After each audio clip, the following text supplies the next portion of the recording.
Yeah, he's been solid. He's been solid. So. Are you pretty comfortable with him from 50-yard inside 50 or so? I mean, yeah, I think so. I mean, that's what he's done in practice. So I don't know if comfortable is a good word, but we're ready. We're ready if needed. And I presume Robert will still be kicking off? Yeah. Yep. And he'll be ready. He'll be, long field goal and be ready to go. Yeah, but this is Chapel with the state. With Walker Parks, you mentioned you're optimistic of him playing. Is he upper or lower body? What's his progress been this week so far? He's lower body. He did practice yesterday and kind of held him a little bit today. So as I said, he's been kind of day to day.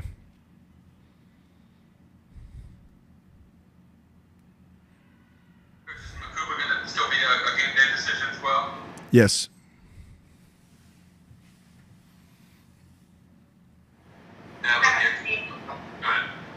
How do you kind of see, once Makuba is healthy and available, how do you kind of see you using both him and Barnes at that spot?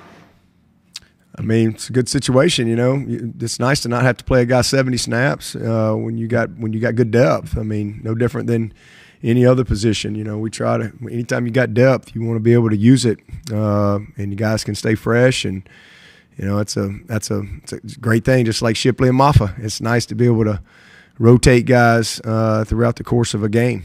So no different than anything else. And then Makuba can also play multiple positions. As can Barnes, they both play our nickel star position, but they can play either one of the safety spots as well.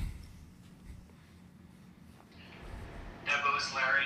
It seems like Florida State does a good job of getting their running backs involved in the passing game. How hard is it to both say, oh, you got to keep your eyes on the quarterback because of how dangerous he is, while also accounting for the danger of their backs sort of leaking out? It's really hard, and they do a great job, and they've got great backs, who can really catch the ball and can really, run after the catch. So it's really difficult because they're not just, there's so much, play action involved. It creates a lot of conflict, with your eyes and things like that. And so, we got to find a way to be great on first down, and I think that's a huge part of what makes them successful. And so that'd be a big part of this game is trying to keep them behind the chains and not let them play on schedule somehow, some way. But it's something we've worked hard on all week, but it is a challenge. These are great players, and then you've got a quarterback back there who runs like a wideout. So definitely a challenge.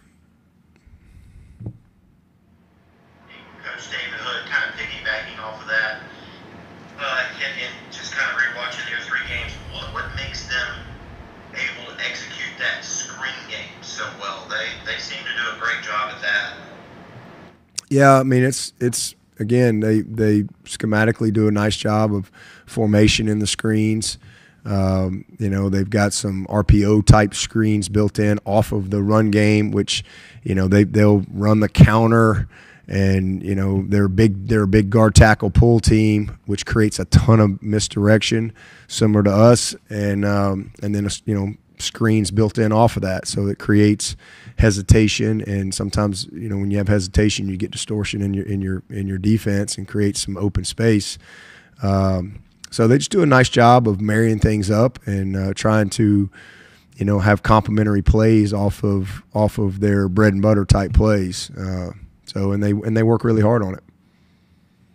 Hey, Coach Swinney, Ross Martin, Clemson 247, kind of staying on Florida State here. You faced Jordan Travis last 2 or 3 seasons. How has he improved that you see on tape this season compared to last year or the year before? Like, what has he really gotten better at in terms of his polish as a quarterback? Well, the game just looks slow for him. I mean, he's very poised. He's a great leader. He doesn't flinch. He doesn't panic. A couple of years ago, not that he ever panicked, but you can tell that the game was a little faster, 3 years ago. And now he's just, the game looks slow to him. He's got great poise, and he's got complete understanding. He's obviously been in the system now for 3 years, and he's got a great grasp of what they're doing, and he understands when you've done something for as long as he has, you understand the game within the game and the nuances of what you do, not just here's what, knowing what to do. He really understands again, just the little intricacies that separates a good player from a great player, and so that's the main thing. And then again, just his confidence that's come from his experience and his success that he's had. He's a very confident young man, and but he is a guy that just, no matter what the situation is, he just doesn't panic. I mean, he's just got a lot of poise and confidence in his ability. Hey, Coach, it's Trevor again. You look at when Florida State was down for about 4 years there, a huge weakness was their offensive line, especially in pass protection. How different did it look on film now compared to a couple years ago, and how much of their recent success do you attribute to that unit?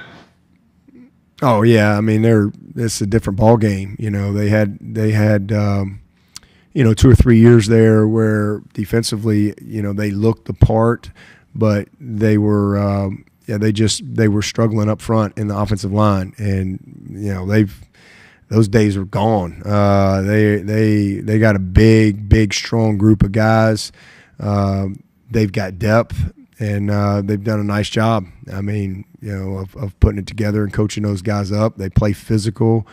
I think the style of play has been good for those guys as well as they've developed. But you can tell. I mean, it's just complete.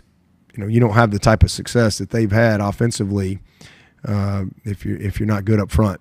And these last couple years they've been outstanding up front for sure.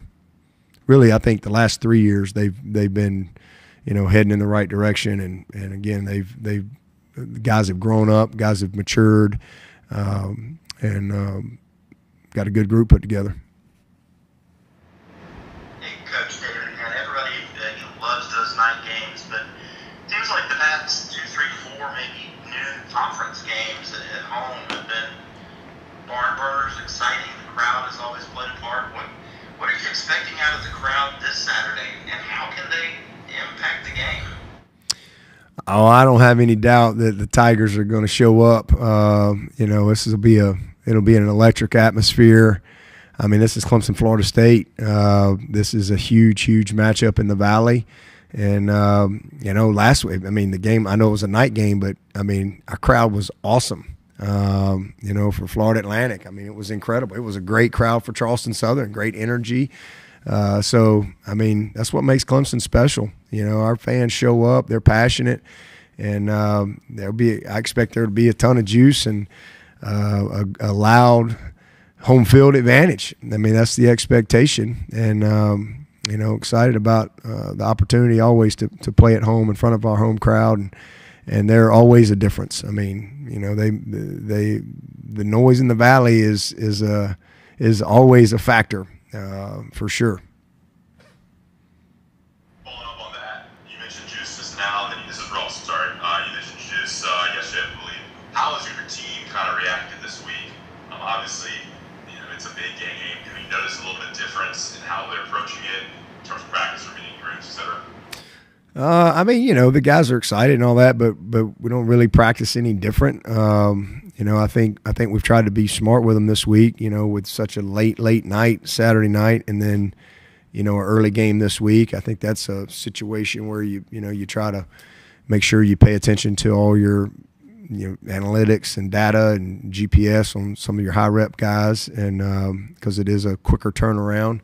So I think you try to be smart there, but I mean, today was just a working man Wednesday, like every week. Next week it'll be a working man Wednesday. As I said the other day, I mean, some games have a little more juice to them for sure, but the preparation isn't any different as far as how we go about our business. This is Larry again. Who's Johnny Wilson on the scout team? Unfortunately, we don't have one of them guys, so we just. we try to make the best of it over there. We got a good little group of wideouts that do a good job for us. Davian and Mankaka and that's kind of our taller guys. Charlie Johnson, another tall kid over there, but we don't have a number 14. That's for sure.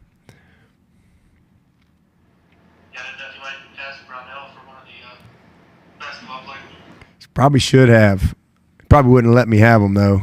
I've been trying to get what's my man's name? Sheffley. What's his name? Shefflin. Yeah, Shefflin. That's my guy right there. That's when he gets done with basketball, I'm gonna get him out here for DN, tight end. He's a football player over there playing basketball. I love that guy. I love that. He's the Renfro of our basketball team. Just good player, smart, tough. He'd be a great football player. There's another kid out there, but I've mentioned that to Brad. He didn't like that, so I'll leave him alone. We got one more for you here, Coach. On the kicker situation with Jonathan coming in, how it was like in that kicking room, kind of bringing a new guy from Charleston that didn't go through camp, and how that handled with the other kickers. I mean, I don't know. It seems a little. How did Roger handle it? That's kind of, I guess, inside that room if you can. I mean, they were all teammates last year, so it's not like we just again brought somebody in that they've never met, and it's weird. They all were teammates all the way through January last year, so they know each other. And honestly, I'm not really worried about what they think. I'm just focused on trying to get a little better.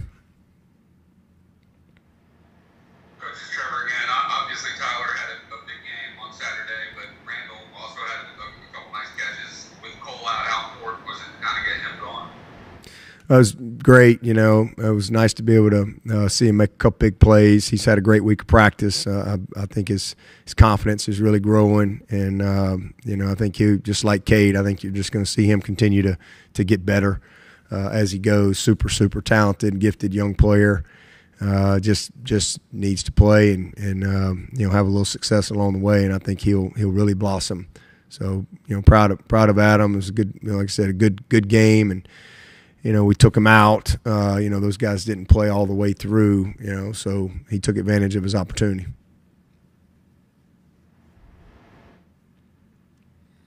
Garrett was talking earlier this week about kind of the split between Shipley and Moffitt touch-wise and how he was comfortable with it, happy with it. I know you've kept a touch chart in the past. What's kind of your take on the usage, the splits between those two through 3 games? Is about what you guys wanted so far?